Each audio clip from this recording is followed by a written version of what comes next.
Back to my channel রুমাস kitchen. আজ তোমাদের সাথে আমি শেয়ার করতে চলে এলাম চাপিলা মাছের চচ্চড়ি। তো চলো আমার সাথে থাকো, সম্পূর্ণ রেসিপিটা দেখে নেবে। তো দেখো, এখানে চাপিলা মাছ আমি ধুয়ে ভালো করে নুন হলুদ মাখিয়ে রেখেছি। চাপিলা মাছ তো তোমরা মোটামুটি সবাই চেনো। তো এখানে দেখো লম্বা করে বেগুন কেটে রেখেছি, আলু কেটে রেখেছি, আর নিয়েছি উচ্ছে, লঙ্কা পেঁয়াজ কুচি রয়েছে, আর হচ্ছে নুন হলুদ। তো কড়াইতে চলো সর্ষের তেল গরম বসিয়ে দিচ্ছি।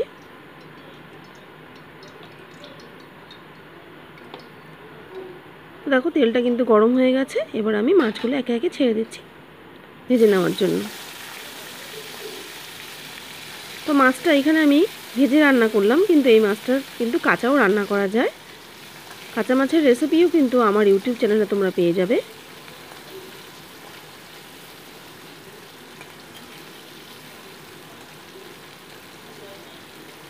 তো মাছটাকে দেখো উল্টে পাল্টে ভেজে নিচ্ছি।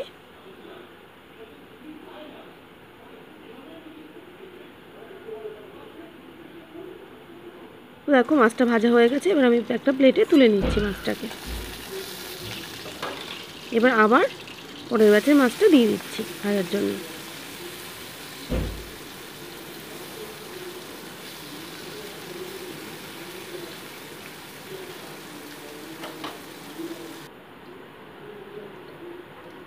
এবার থার্ড ব্যাচের মাছটাও দিয়ে দিলাম।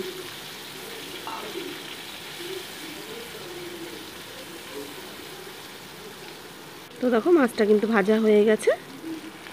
এবার মাছটাকে তুলে নিচ্ছি। তো দেখো সবকটা মাছই কিন্তু আমার ভাজা হয়ে গেছে। এবার সামান্য একটু তেল আমি এর মধ্যে অ্যাড করে দিচ্ছি।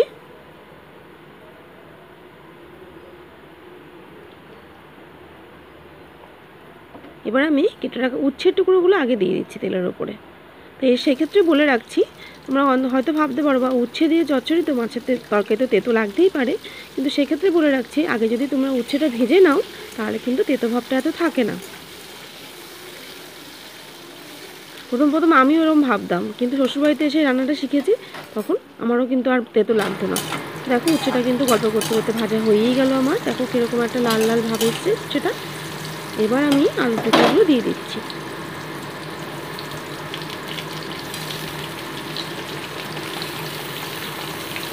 এছাড়াও আলুটাকে ভালো করে ভেজে নিচ্ছি।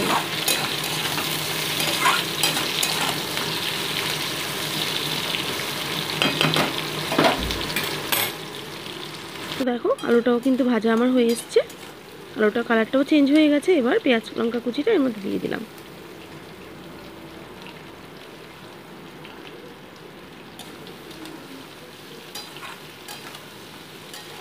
দিয়ে একটু ভালো করে এটাকে ভেজে নিচ্ছি।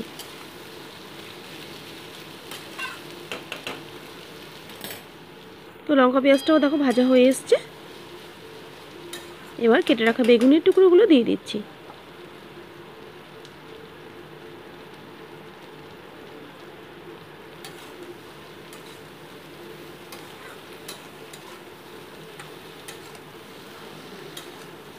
ভালো মতো উল্টে পাল্টে ভেজে নিচ্ছি। এগুলোকে দিয়ে দিচ্ছি পরিমাণ মতো নুন হলুদ দিয়ে এটাকে ভালো করে কষিয়ে নিচ্ছি আমি।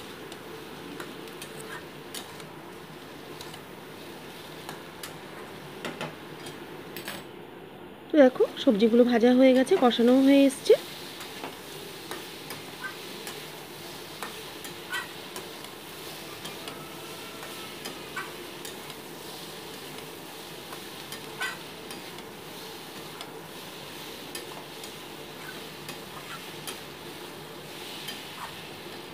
এবার অ্যাড করে দিচ্ছি জল। ভালো মতো সবজিগুলোকে ঝোলের মধ্যে মিশিয়ে নিচ্ছি।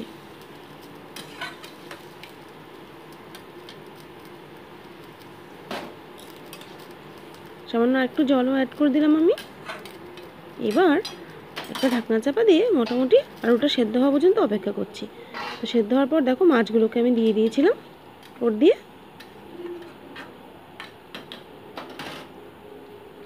আর দিয়ে দিয়েছি ওপর দিয়ে একটু ধনেপাতা।